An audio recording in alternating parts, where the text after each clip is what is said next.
గుర్తుపెట్టుకో, నిన్నెవరు ఆశీర్వదించాలా? మనిషి కాదు కదా. మనం ఏం చేసినా మనుషుల తట్టు చూస్తాం, అందుకే మనకు బ్లెస్సింగ్ లేదు. అక్క తట్టు, అమ్మ తట్టు, నాన్న తట్టు, చెల్లి తట్టు, అందరినీ ప్రేమించడంలో తప్పులేదు. ఎవరి తట్టు చూడు, దేవుని తట్టు.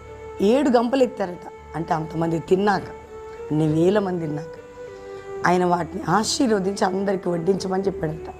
తినగా మిగిలిన 7 గంపలు. అలాంటి బ్లెస్సింగ్ కావాలా నీకు? 7 గంపలు కదా. ఆశీర్వాదం కావాలా? మరి ఆయన మాటకి లోబడితే చాలు. మనం ఆయనకి విధేయత చూపితే చాలు, నమ్మితే చాలు.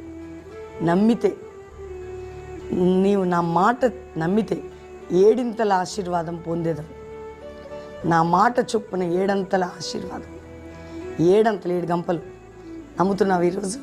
చెప్పు. 7 వాగ్దానాలు ఇచ్చారు. ఎంతమంది నమ్మారండి? 50 రోజు. మళ్ళీ రిపీట్ చేయండి. మహామహుడు పాట వింటూ అది రిపీట్ చేయండి. ఖచ్చితంగా బ్లెస్ అవుతారు మీరు. అందుకనే నా మాట నమ్మితే 7 ఆశీర్వాదములు పొందేదవు. ఈరోజే దాని విశ్వాసంతో ప్రార్థన చేసుకో. నమ్ముతున్నాను ప్రభా, 7 నేను పొందుతానను. నా మాట చొప్పున, నా మాట నమ్ముతున్నావా? 7 ఆశీర్వాదం. అందరు చెప్పండి, నా మాట నమ్ముతున్నావా?